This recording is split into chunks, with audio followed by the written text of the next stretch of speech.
Oi, gente, muito boa tarde. Boa tarde para você, internauta, que está acompanhando a gente aí ao vivo através dessa live no nosso Facebook TV Jornal Interior. Olha só, nós vamos começar o programa de hoje falando sobre Alzheimer. Já estou aqui com o neurologista Paulo Henrique Fonseca. Doutor, seja muito bem-vindo aqui ao Cotidiano para falar sobre um assunto que, quando a gente jogou nas redes sociais que ia abordar esse tema, choveu de perguntas. Então, são muitas dúvidas hoje que o senhor vai esclarecer dessa doença que é característica, né, a partir dos 60 anos, porém pode acometer também pessoas um pouco mais jovens, não é isso? Exatamente, Marcelo. Uma boa tarde a todos os seus telespectadores. Como é importante trazer esse tema à tona, né, tendo em vista que a gente está no mês de conscientização para a doença de Alzheimer e sendo a causa mais prevalente de demência na população em geral, é de fundamental importância esclarecer alguns pontos para a população. Então vamos começar com as perguntas dos nossos internautas aí, cheios de dúvidas. Vamos começar com a Vânia Silva. Ela quer saber se quem sofre de Alzheimer sente dor. Será que é verdade? Ela está perguntando. Sim, naturalmente. A doença de Alzheimer não vai comprometer a percepção da dor. Muito pelo contrário, eu diria. É possível que, por conta do avançar da doença, a restrição da movimentação e muitas vezes a restrição ao leito, o paciente com doença de Alzheimer sinta mais dor do que aqueles da mesma idade que não têm a doença. Inclusive, faz parte do cuidado global desses doentes o manejo da dor. A gente tem algumas estratégias de como reduzir a dor nesses pacientes, tendo em consideração que dor é uma das causas de piora cognitiva, inclusive, dor crônica. Entendi. A pergunta do Robson Correia de Mello: a partir de quantos anos pode aparecer essa doença? Bom, a doença de Alzheimer tipicamente é uma doença na faixa etária do idoso, acima dos 65 anos de idade. A maioria dos casos está acima dos 70 a 75 anos, inclusive. Mas nada impede que pacientes mais jovens, que são as formas atípicas da doença, tenham a doença antes dos 60 anos, né, por volta da quinta década de vida, em torno de 50 anos de idade. Então, a pergunta da Suelen Ferreira: Suelen, eu acho que você pode ficar tranquila, viu? Ela disse que tem 33 anos e disse que a memória dela sempre foi ruim. E ela quer saber se isso pode ser um sinal de Alzheimer. Dificilmente, Suelen. Na verdade, como a gente mencionou, a doença de Alzheimer é uma doença degenerativa que normalmente acomete a faixa etária dos idosos. Não tem por que acreditar que uma jovem de 33 anos, já tendo problemas prévios de memória, tem a doença de Alzheimer. É pouquíssimo provável. A gente preparou uma reportagem especial também, doutor, porque quem tem uma pessoa com Alzheimer em casa, de fato, precisa de uma ajuda. Então, a gente vai conhecer hoje o trabalho dos cuidadores. Vamos ver.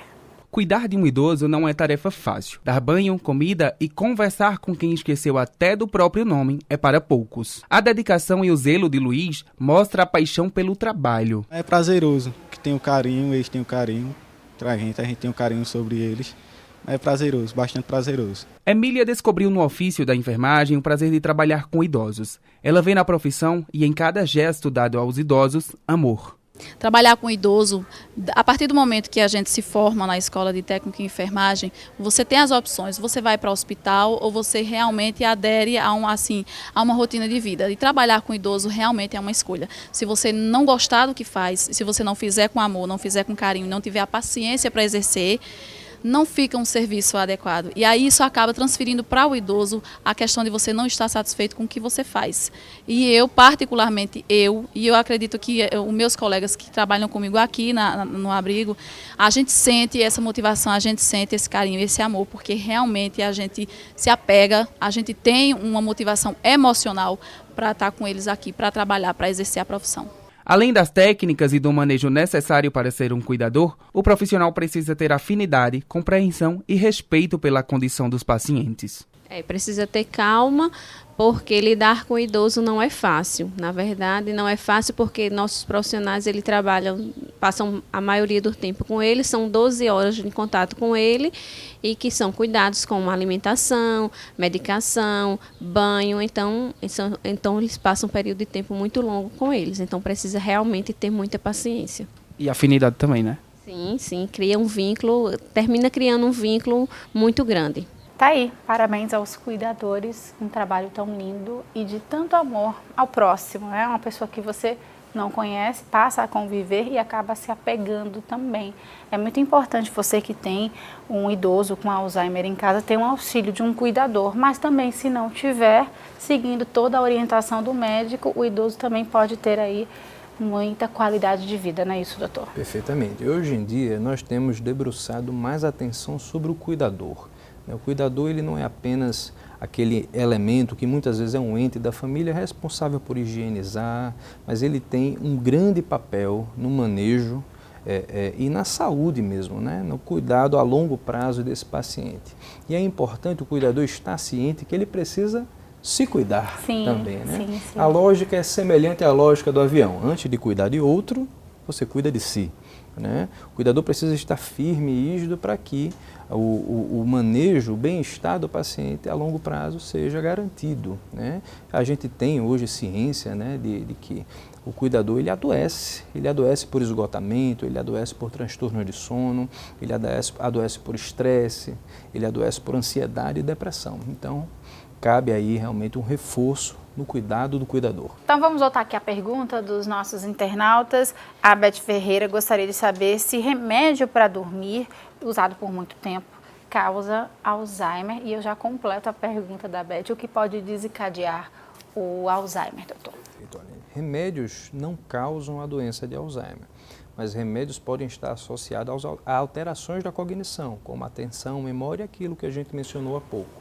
Classicamente, os benzodiazepínicos, né, que são drogas que durante muito tempo foram usadas para aliviar o estresse e para induzir o sono, podem alterar a memória a longo prazo, causando inclusive prejuízos irreversíveis, né? A doença de Alzheimer, Marcela, a gente tem que trazer uma reflexão para o nosso estilo de vida, né? Os fatores causais da doença de Alzheimer são aquilo que estão no nosso dia a dia, que é dormir mal, se estressar cotidianamente, ter um nível de estresse elevado, se alimentar mal, ser sedentário, não controlar fatores de risco como hipertensão, diabetes, tabagismo, etilismo, ou seja, beber em grande quantidade, é muito daquilo que nós fazemos com o nosso estilo de vida. Então, é uma doença muito mais social, é o reflexo de uma vida, digamos, mal regrada, mal cuidada, né? Então, a atenção tem que ser trazida para esse aspecto. Entendi. Não existe um único fator responsável pelo desenvolvimento da doença de Alzheimer. Aí o Aloysio completa também aqui a pergunta. Quem tem histórico familiar, o que fazer para se prevenir ou para remediar esse mal? Quem tem histórico na família, pode ter? Pode ter. Então, Aloysio, se você tem algum familiar que tem doença de Alzheimer, a chance de você ter é discretamente elevada em relação àquelas pessoas que não têm, o que não é uma sentença, tá? Se você, digamos, tomar de conta desses aspectos que eu mencionei agora há pouco, como controlar a hipertensão, diabetes, não fumar, praticar atividades físicas, reduzir o seu nível de estresse, a chance de você ter doença de Alzheimer é reduzida demais. Fica aí próximo de qualquer outra pessoa que não tem um familiar com doença de Alzheimer. É importante lembrar também, Marcela, que as formas genéticas, que é uma coisa que angustia um pouco a população, né, são muito raras. Então, se você tem um parente de primeiro grau, seu pai ou sua mãe, com doença de Alzheimer, não quer dizer que você vai ter. Pelo contrário, a prevenção da doença está nas nossas mãos. E além de tudo isso, também estimular a nossa memória. Tem pessoas que fazem palavras cruzadas, que leem muito, isso também ajuda, né? Certamente, isso é o que a gente chama de reserva cognitiva, né? Ter uma atividade intelectual elevada, ler bastante. Palavra cruzada é um excelente estímulo, inclusive para quem já tem a doença. Ajuda a recuperar áreas de memórias que estão enfraquecidas, digamos assim. Então é fundamental ter uma atividade intelectual o melhor possível. Muito bem, tá aí. Conversei com o Dr. Paulo Henrique Fonseca, neurologista, sobre Alzheimer. Obrigada, doutor. Não, Marcela, é sempre um prazer. Até a próxima, se Deus quiser. Tchau, tchau. Tchau, tchau. Bom, gente, agora eu vou para um rápido intervalo. Na volta tem dica de moda. Thaís Oliveira vai falar sobre macacões e a Dica Almeida vai nos dizer como é que a gente pode se exercitar usando os espaços públicos. Me espera que eu volto rapidinho.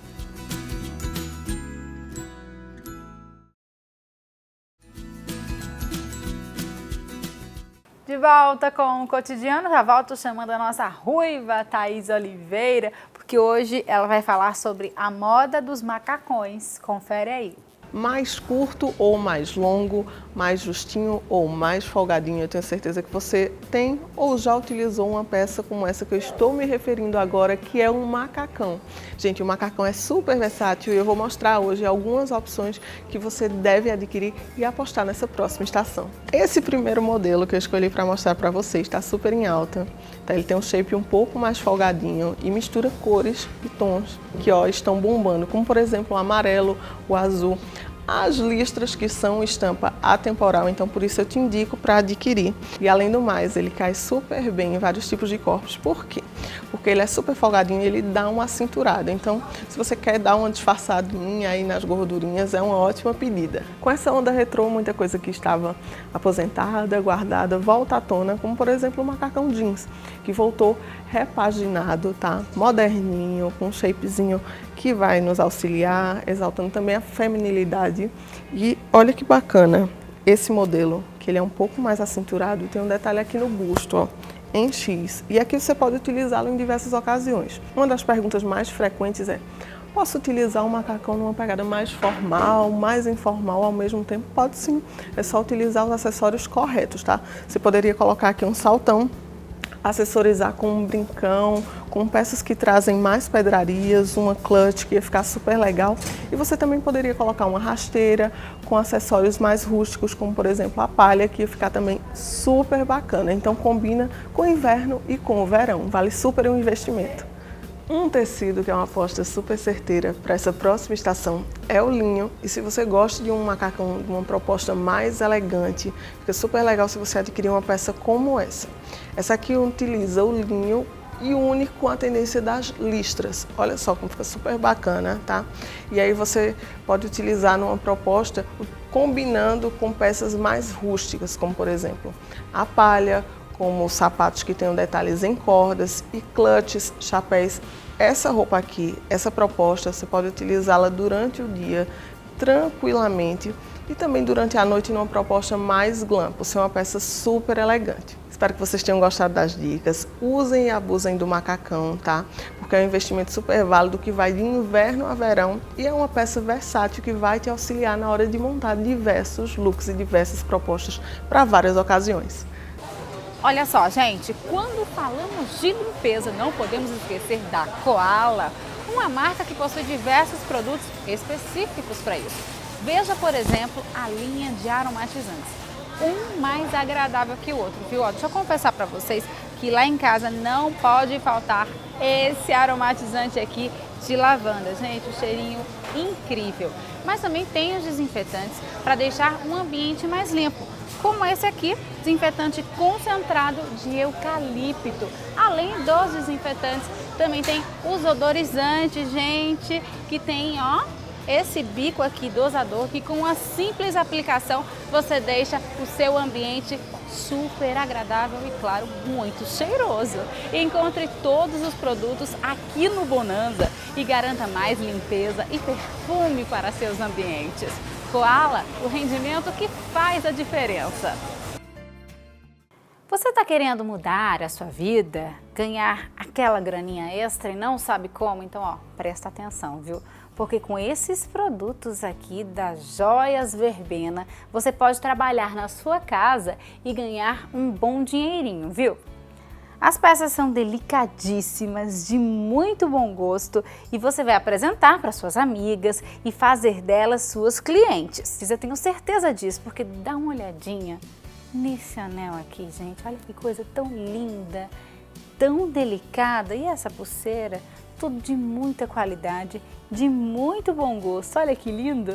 Então o que você está esperando? Entre em contato aí por esse telefone que está aparecendo aí na sua tela ou segue Joias Verbena nas redes sociais e fica por dentro de todos os produtos, porque eles estão sempre lançando coisas novas.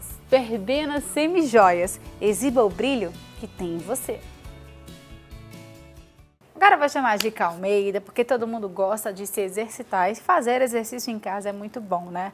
Mas tem vários espaços públicos que você pode usar para praticar exercícios físicos. Confere aí na dica. Hoje a gente veio aqui para uma praça para mostrar para você que sem gastar R$1 você consegue manter o seu corpo ativo, trabalhar membros superiores e membros inferiores, manter o condicionamento aeróbico, exercícios localizados, funcionais, dá para fazer, gente, muita coisa. E hoje eu tô aqui com o Fabrício. Oi, Fabrício. A gente vai montar um treino para ele e ele vai ficar condicionado e você vai poder fazer aí na sua praça, perto da sua casa. Vamos lá? A gente vai fazer aqui com o Fabrício o agachamento. Vou fazer, Fabrício, pés paralelos. Isso. Você fica com seus ombros alinhados e retinhos e você vai descer até 90 graus e vai voltar. Isso. Joga o teu quadril lá para trás. Isso. Esse exercício você não precisa nem de uma prancha, nem de paralelas e muito menos de barras, que às vezes tem praças que não tem. Então ele vai trabalhar membro inferior. Quando você já está mais condicionado, o que você pode fazer, Fabrício? Você pode dar um saltinho. Isso, dá um saltinho e agacha. Isso. Isso se você já tiver um condicionamento melhor e não tiver questão nenhuma e nenhum tipo de dor no teu joelho. Agora a gente vai trabalhar exercícios para membros superiores e também vai trabalhar um pouquinho de abdômen, porque a gente vai usar o exercício da prancha junto com o movimento. O Fabrício vai vir aqui, vai colocar as duas mãos apoiadas. Ele já está trabalhando com isometria, a musculatura do abdômen, começando já a preparar membro superior. Agora o que a gente vai fazer para trabalhar a musculatura do peitoral? Você vai descendo aos pouquinhos e isso, e sobe. Sobe. Quanto mais condicionado você tiver e mais força você tiver, mais você vai poder descer, olha. O Fabrício vai até onde você conseguir. Isso. E sobe. Agora a gente vai fazer exercícios para o abdômen. Nessa praça aqui a gente tem 3 pranchas, então você vê que a inclinação dela, quanto mais inclinada, mais difícil e mais desafiante vai ficando o exercício. Nessa prancha aqui, a gente vai pegar essa que está no meio do caminho, entre a muito inclinada e menos inclinada. Quanto mais inclinada tiver a prancha, mais desafiante vai ficar o exercício. Vamos lá, ele prendeu os pés dele aqui, flexionou os joelhos e deitou. Para facilitar o exercício, você pode colocar as suas mãos no teu peito, cruzando assim, ó. Isso. Se você já for mais condicionado um pouquinho, já tiver força abdominal, pode colocar atrás da cabeça. Você vai inspirar embaixo e subir. O número de repetições que você vai fazer vai depender do teu condicionamento. Às vezes ele vai conseguir 10, 15, 20 e você vai fazendo um exercício progressivo de acordo com o ganho do condicionamento que você tiver. Gente, fazer exercício é saúde, qualidade de vida e movimento é colocar o corpo para as atividades, como eu falei, funcionais. É você ter mais prazer para fazer qualquer atividade. E aqui numa praça você não está gastando dinheiro, você não está simplesmente respirando ar puro, você está em ambientes abertos, você está fazendo mais, você está aumentando a tua vida social, inclusive, porque você vai ver várias pessoas aqui fazendo exercício. Isso é muito importante para você. Faça isso, cuide de você, cuide da sua saúde.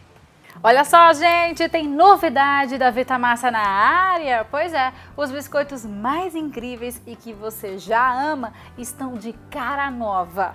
Os recheados e wafers Premium Vitamassa estão com novas embalagens, mas continuam com a mesma gostosura de sempre. Olha só como as novas embalagens estão lindas e apetitosas. De longe, dá para você identificar o novo visual. Recheados e wafers Premium Vitamassa, as mesmas gostosuras em novas embalagens. Segue a Vitamassa nas redes sociais, @VitamassaOficial, para ficar sempre por dentro dessas novidades deliciosas. Não deixe a sua ousadia de lado, vista ela todos os dias com Rosa Bella. Sinta a liberdade, são peças que trazem conforto para o seu dia a dia. Use as armas da sedução, valorizando o seu corpo com Rosa Bella. Olha só, gente, uma peça mais linda que a outra. Olha que linda que tá essa lingerie aqui, super delicada. Sabe o que é melhor? É que você pode se tornar um revendedor Rosa Bella e aumentar a renda da sua família. Simples, viu? Tem condições especiais e é só você dar uma passadinha em uma das nossas lojas. Rosa Bella, no Polo Caruaru, Rua Duque e Parque 18 de Maio. Olha só, gente, agora eu vou para um rápido intervalo. Na volta eu vou receber aqui no estúdio um psicólogo que vai conversar comigo sobre um assunto muito importante. Como é que a gente pode dar responsabilidade para os nossos filhos? Me espera que eu volto rapidinho.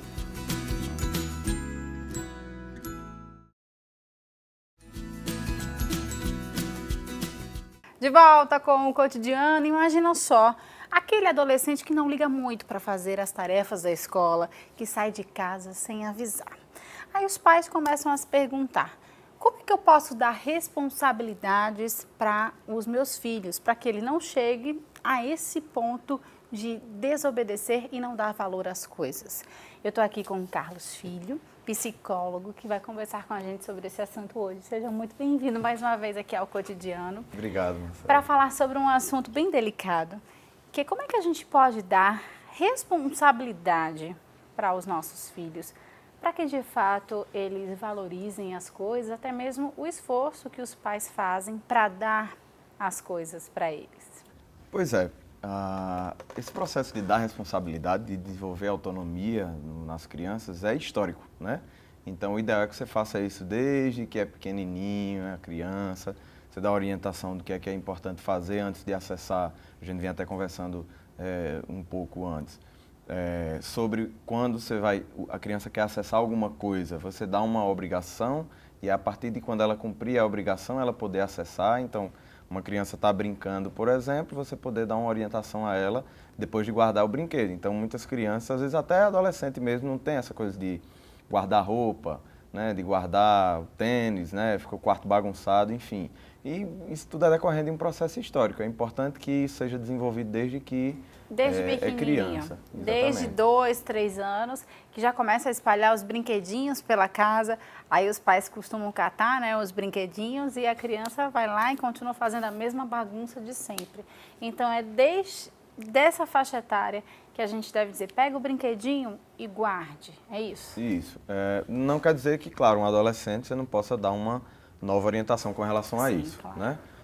Porque às vezes o pai e a mãe ou é marinheiro de primeira viagem, né? Ou tem um filho só, enfim, a gente não vem com manual, né? Criança não vem com manual. Então, pai e mãe às vezes erra mesmo no processo e não precisa se culpar. E principalmente no primeiro filho, hein? Principalmente no primeiro filho, pois verdade. Não é uma coisa ruim, não é errado, não é um pecado o pai e a mãe, né, errar nesse processo. Mas é importante que se reconheceu que tem algo diferente na dinâmica familiar, né?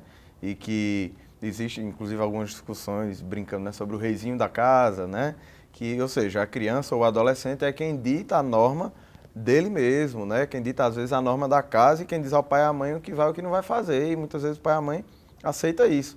Claro que com o desenvolvimento, né, historicamente social e das relações familiares, isso é preciso acontecer. É importante que a criança ou adolescente possa dizer o que é que acha importante dentro da rotina dele, né? Mas o pai e a mãe precisam estabelecer limites, né? E dentro daquilo a criança poder escolher, a criança ou o adolescente, né? Não dá para eles fazerem a escolha e delimitar como é que vai ser sua rotina, o que é que eu devo fazer, o que é que não devo fazer, para onde é que eu vou, enfim, né? É um processo de diálogo constante, mas para isso pai e mãe não pode nem impor, porque é um processo que não constrói, né? Mas também não pode só ceder. Pois é, Carlos, você falou aí em impor limites. A gente tem agora a história da Neuma. Ela tem 3 filhos. Um tem 19 anos, o outro tem 9 e o outro tem 7. Então a gente foi lá em São Caetano conhecer a história dela, dos filhos dela e como é que ela fez para colocar responsabilidade na vida dessas crianças e adolescentes. Legal. Vamos ver. Ajudar a arrumar a própria cama, recolher os brinquedos depois de usá-los. São tarefas simples que ajudam a construir o caráter das crianças. Aqui na casa da Neuma Lima, em São Caetano, é mais ou menos assim. Não é isso, Neuma? Você sempre está ensinando aos meninos a serem organizados? Sim, sempre. Vem de outras gerações, da geração da minha mãe, da geração dos meus avós, que sempre nos enriqueceram. Né? Eu acho um trabalho riquíssimo, fantástico, para que os nossos filhos cheguem a aderir ao nosso comportamento também, né? E vejam como também é um pouquinho duro, de uma forma gostosa de lidar, arrumar a própria cama, né? Já que chegam, tá tudo bonitinho, tudo arrumadinho, guardar os seus brinquedos. Até porque eu falo sempre para os meus filhos, uma coisa que você faz é uma coisa a menos que eu faço. Isso tem sido muito gratificante para nós. Tem surtido muito efeito, sim. Maria Luísa, de 9 anos, já está acostumada a arrumar a própria cama e as suas bonecas. Tu acha bacana aprender já a ser uma pessoa organizada desde criança? Sim, porque minha mãe me ensina muito a me organizar. Já o Vital Neto, de 7, adora brincar com os seus carrinhos e sempre arruma quando termina a brincadeira. Para ele, é mais fácil encontrá-los quando voltar a brincar. Eu sempre coloco eles aqui na sala e eu fico brincando. Aí quando eu paro de brincar, fica bagunçado. Aí eu pego, arrumo e coloco lá na área. Muito bacana, um cheiro para você, viu, Neuma? Muito obrigada por deixar a gente entrar na sua casa e por você compartilhar a sua história com todo mundo. Bacana, né? Você viu aí que os meninos, eles forram a cama, eles, se brincou, de fato, eles já recolhem um brinquedo, né? Ajudam em algumas tarefas domésticas, não todas, até porque a gente sabe que tarefa doméstica, de fato, ela se torna pesada para uma criança, mas o que é permitido, sim, eles ajudam, e isso é legal porque acabam que eles tem esse senso de responsabilidade e de cuidar mesmo da casa, a valorizar o seu ambiente e a valorizar também o trabalho da mãe, que é dona de casa, pois né? Na verdade, pai e mãe precisam entender que toda criança é responsável pelo ambiente também, né? Então, como a gente vinha falando, se você bagunça um espaço que você pode organizar, claro, sem que haja um risco, sem que haja a possibilidade de se machucar ou de atrapalhar outras atividades, por exemplo, escolares, né? Deve ser feito, né? Tem pais e mães que, inclusive tem muita gente que discute sobre o ECA, por exemplo, né? Colocando que não é legal porque passa muita mão na cabeça. Na verdade não é isso. Se você for ler a fundo, né? Você vai observar que lá se dá as devidas responsabilidades, né? Inclusive de pai e mãe de gerir determinadas situações. O que você não pode fazer é explorar o seu filho, é colocar ele para arrumar a sua casa, para fazer faxina na sua casa, né? Mas terminou de comer, se ele tem idade suficiente de lavar o seu pratinho, né? Se for de um tamanho que pode pegar numa faca e possa lavar também, o copo, enfim, por que não fazer, né? De fato ajuda, e quando se tornar adulto, isso vai facilitar muito a vida dele, porque ele vai ser um adulto extremamente independente, porque infelizmente a gente ainda vê hoje muitos adultos crianças, né? Pois é, e assim, é um processo natural, até histórico, né? Se você pensar direitinho, tem muita gente que não consegue fazer algumas coisas porque durante a infância, né, foram poupados de realizar determinadas responsabilidades, né? Eu particularmente sempre fiz muita coisa em casa desde pequeno, e eu sei que tem muita gente que foi criada assim, mas assim, o básico, nada que me atrapalhou em estudar, em concluir a escola, enfim, em cursar outras coisas que tive interesse, mas também tinha apoio, tinha zelo, né? Eu acho que é isso, precisa haver, né? O amor, precisa haver um intuito do porquê daquilo, né? Já que você sabe que dá responsabilidade estrutura, né? Como a própria psicanálise diz, né? O não também é estruturante, então você quer fazer tal coisa, mas tem que fazer uma obrigação antes, né? Você diz não, você vai fazer tal coisa agora, né? Então, assim, dá limite à estruturante. A gente precisa, né, aprender dentro da rotina como gerenciar isso aí, que é importante para o nosso desenvolvimento humano. É verdade, muito bem. Tá aí, conversei com o Carlos Filho, psicólogo, sobre a importância de você, pai, você, mãe, dar responsabilidades ao seu filho desde pequenininho, para que ele se torne um adolescente aí cheio de responsabilidades e cumpra com os seus deveres, né? E um adulto aí que ninguém segura aí, independente, e consiga aí ter uma carreira de sucesso. Obrigada, viu, Carlos? Eu que agradeço novamente o convite. Tchau, tchau. Tchau, Marcelo. E o Cotidiano vai ficando por aqui. Muito obrigada pelo carinho, muito obrigada pela audiência. Muito obrigada a você, internauta, que participou aí dessa live com a gente, que deixou comentários. Até a próxima, viu? Amanhã tem mais 1h45. Eu espero vocês. Um beijo, fiquem com Deus. Tchau, tchau.